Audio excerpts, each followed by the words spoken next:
How's it going, guys, and welcome back to another episode of the AFC Wimbledon Road to Glory Career Mode. And yes, we are finally back uploading on this channel. It's been a long time and I do apologise for my absence. If you did miss my update video, basically I've been away trying to prepare for some exams, but they're pretty much all over now. The focal ones are over and we are going to be going back into making videos on this channel. Not quite daily yet. I'm hoping very soon though I will be able to make daily videos again. I really haven't done daily uploads in a while, but when I was doing it, I really did enjoy it. So if you guys would like to see daily uploads in the future, in the near future in fact, make sure you show your support on this episode by leaving a like. And obviously, if you're happy for this series returning, also make sure you do leave a like on the video. But it's been a while. We need to figure out where we've come from and where we're going into. So we're going into the January transfer window. And I don't even know how to play FIFA. I've just completely forgot. So it's going to be a little bit of a struggle for me at first. I still need to remember the players that we have in the squad as well. It will be a bit of a refresher for me and for you as well, because we haven't seen this squad in over a month. It's been a long time, and again, I do apologise for that once again. But now that we are in the January transfer window, we do need to have a little look at the squad and see where we need to improve. I'm pretty sure in the last episode, I did have a very clear picture of where I wanted to improve, but at the moment, I can't remember what that was. It might have been pre-contract signings, but I do want to make a few first-team signings as well if possible. We have a very good striker at the moment in Solanke. He's banging in the goals this season. No reason to sell him. Orsic has come into form as well. Villalba's doing pretty decent. I mean, we could get potentially a new right back. That's probably the position we need to strengthen in. But I think it's probably best to look at my shortlist and decide from those players that we have on there what players would be suitable to sign, basically. And holy crap, we've got a lot of players on this shortlist then. It's going to be a bit difficult to filter through them. I did notice we do probably need a backup goalkeeper. We only have a 70 rated keeper as backup. We could do with someone just a little bit better to back up to Joe Sears. The only issue is, not only do we not really have enough money to afford him at the moment, so I'm not going to be able to go in for him. I don't know who we're actually going to be able to sign. I mean, I think it's just going to have to be pre-contracts, because 1.8 million, that is not much to basically spend on buying a player. I do like the look of this guy though, Carol Linetti. I believe he was a player that was suggested by someone in the last episode all that time ago. And he does look very, very good, to be fair. And the good thing about this guy is he is in budget as well. Only 35 grand a week and he's already 78 overall. So again, I will just go ahead and offer him a contract. I mean, for the time being, I'm not really too sure who else we need to sign, because I just can't remember what positions we really need to strengthen. So I am going to leave that up to you guys in the comments down below. To be honest, I think it might be worth doing a squad report as well. See the players that we do have in the squad currently and if there's anyone growing as well. So Joe Sears is up to an 83. Callum Patterson's up by +1. Horgan, who looks absolutely fantastic, he's up to a 79. John Sutar playing as a centre-back currently. Obviously, I think Vestergaard got injured in the last few episodes, so we're having to deploy him as a centre-back. Obit is up to a 79. Again, another very good player that we got last season on a pre-contract. Strandberg is up by +2. He's already 78 at 19. Aaron Platt up by +1. Ainsley Maitland-Niles could grow, hopefully up to a 78 very soon. Villalba not growing at all. Orsic up to an 82. Solanke's doing fantastic as well. Like I said, he's in brilliant form. 13 goals in 25 games, which is pretty impressive. Yukonen's up by +1. Miranda's up by +3, which is great. Armstrong up by +1. Also, a City up by +2. He's a very, very good CDM. Madison up by +1. Roy Silva not growing. Same with Tommy Hoban and Henrik Iyama. Jack Wolford up to a 77, which is also very good. He's a good player for the future. Pacini, I probably will look to sell in this transfer window. He's not really lived up to the expectations I had of him. Oscar Yara not growing, unfortunately, but interest shown by Barcelona.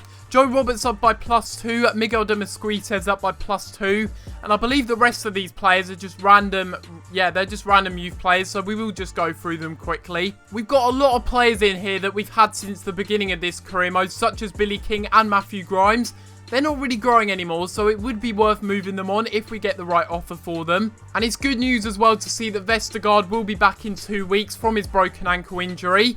And we've got a lot of players on loan as well that are doing pretty decent as well, up by good ratings. But we do have a transfer offer straight away for a player that I'm probably going to look to sell. And it is from West Ham of all clubs. Wow.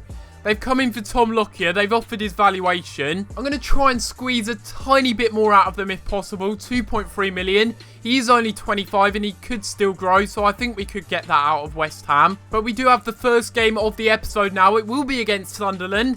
And we do need to set up the team for this game. And this will be the team that we're going with for this first game against Sunderland. It's a pretty strong lineup. But again, I probably won't do well in this match because I haven't really played FIFA properly in a while. I mean, that's no excuse really considering the team that I have. We have really good players in this side, and I can't make that excuse saying that I haven't played for a while. When it said flurries, I genuinely thought that was just rain, but obviously it's snow flurries. Looking at the team and our table, we are currently sitting top on 45 points. Jesus, we were killing the league before we stopped, and now we're going back into it. And I'm probably going to bottle it, even though we have like a 12-point lead. We're the top scoring team in the Premier League as well, and I believe we have the best defence. That's probably going to change after a few episodes, I reckon. Why did I leave flurries on? God, this is so annoying. I just can't see anything. Villalba does very well with the turn there. I could have played it off and I probably should have. But we're going to get it to Platt there. Who's going to get it through? Can we get there? We have done with Villalba. And there's really nothing on there. That's a bit of a wasted opportunity. And Gooch inside here to Diakite. I believe that is off the bar. And they're going to get there from the rebound. Why did Sears not catch that? I don't know. And the chance is still there for them. And Sears again has to be called into action. Inside again. There we go. Clear it away. Oh my god. That is not what I wanted. And it's inside to Lyndon Gooch now. Going for the shot. Oh my god. How lucky are we getting? Seriously. Yeah, I think it's fair to say that I'm not really getting into the swing of things. I don't even think I had a shot on target. Or even a shot at all in that first half. It's been really abysmal. And there it is. Confirmation that I've had my arse handed to me. 56% possession for Sunderland. They've been dominating passing, dominating everything. I just haven't had anything in the game. Really? Did that just happen? Oh my good god. I mean, I'm not going to say Sunderland don't deserve it, but that is ridiculous. Look at this. He just cuts inside. It absolutely skins me. It's a brilliant delivery and a really, really good header, to be fair. And again, that's a really good pass here to Solanke. And it's not a good finish by me. I don't know why he just did a weird turn there. It sort of worked, but the shot was dreadful. Oh my god, we've lost to 20th place Sunderland in our first game back in this career mode.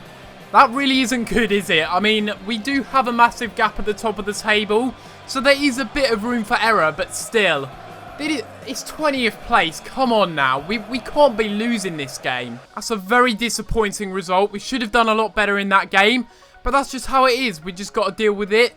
And, yeah, I mean, the stats really sum it up. We had one shot on target in the whole game.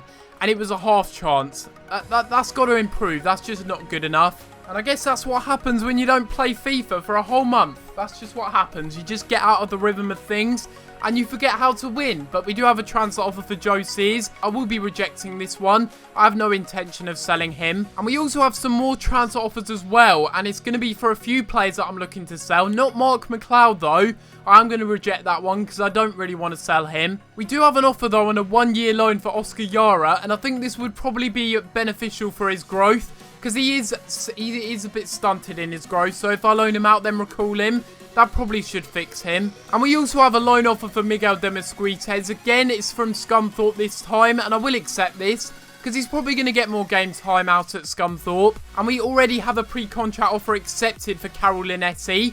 He would be a very, very good signing, but I'm going to stall it for now because I'm going to let you guys decide for the next episode. Meanwhile, West Ham are being a little bit stingy, aren't they? They're not willing to pay $200,000 more for Tom Lockyer, and I don't see why not. I'll just go with $100,000 extra. Surely you're going to accept that. It doesn't really seem much to really haggle them for, you know, just $100,000 extra. But in terms of pre-contracts, that could be the difference between signing a player and not signing a player. We do have a game now though, and it is going to be against Crawley Town in the FA Cup third round. And this will be a game that I will sim. I don't really feel like it's an important game really. I'm certain that we're going to get the win, even though it's away from home. And we will go ahead and sim this one with a bit of a weakened lineup. A lot of youth players in this side, as well as a few first team players and reserve players as well.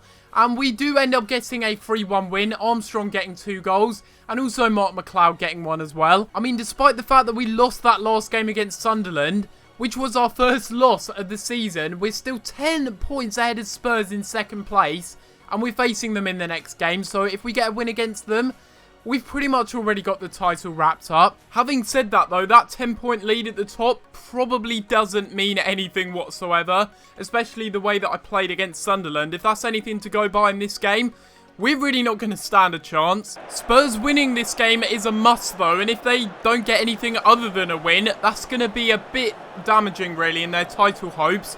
It's already pretty much, well, out of question that they're going to catch us up, or maybe it's not. We'll have to wait and see, but we do have the best defensive team still by a long way, just an absolute mile. Only 13 goals against us, but I do realise that Spurs have some very, very good players and some very good young ones at that, and they've actually kept a few key players such as Ericsson in this career mode, which they don't normally do, so we'll have to wait and see how that fares with them in this game. It's going to be Orsic playing this one through here to Maitland-Niles with the shot, and Maitland-Niles has already scored the first goal of the game, and that's exactly how I wanted to start this game. Really, really good stuff. It's really lackadaisical defending by Spurs, and to be honest, the goalkeeper should be blushing there. That should have been saved. It was a powerful effort, yes, but it's right at him. And that's a bit of a disappointing effort for Spurs, and they're 1-0 down. I've just realised that I'm not actually good at FIFA. I scored that goal with Maitland-Niles because, well, Maitland-Niles has about 60 more pace than Fazio.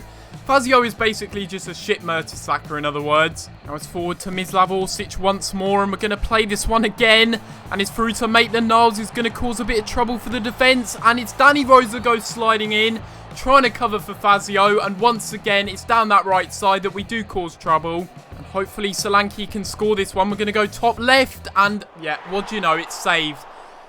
Good God, that could come back to haunt us. Wow, that's a really good save by the keeper, to be fair. And it's out wide here again to Villalba, cutting inside. This is a good opportunity, and we'll play it here to Orsic, and a brilliant save again. And I don't even know what Danny Rose is doing there, but that is a really world-class save from Cillessen. This game can go either way now because Cillessen has really kept Spurs in with the chance. He was at fault for the first goal, yes, but he kept them in it. And it's still only 1 goal between us and Spurs now with the lead. Oh no, we've given it back in a really dangerous position. Harry Kane should have finished that opportunity and Spurs should be level. And it's only for a good save by Sears that we're still in this game in the lead. And there we have it. We do get a very, very vital win in this game against Tottenham. We end up winning the game by a slender margin, 1-0. But we should have won by a lot more. It was just my lack of clinicalness again that really did hinder me in this game. We missed a penalty. We missed a few other good one-on-one opportunities. But it doesn't matter because we still get the 3 points. And after that game, another transfer offer for Joses, this time from PSG. And as I've done in the past, I'm just going to reject this offer because he's way too crucial. Not even 100 million would tempt me to sell him. But this is where this episode is going to end, and hopefully you have enjoyed. And if you have enjoyed this episode of this career mode, make sure you leave a like on the video and subscribe if you haven't already. In the next episode, we will hopefully try and make a few more transfers if it's possible.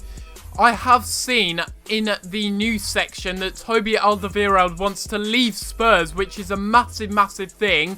The only issue is we can't quite afford him, but if you can think of any players that we can try and buy on a pre-contract deal, preferably under 70 grand a week with the wages we have, do let me know in the comments down below. But apart from that, guys, I'm going to have to leave it there, and I'll see you next time for another video. Thanks for watching.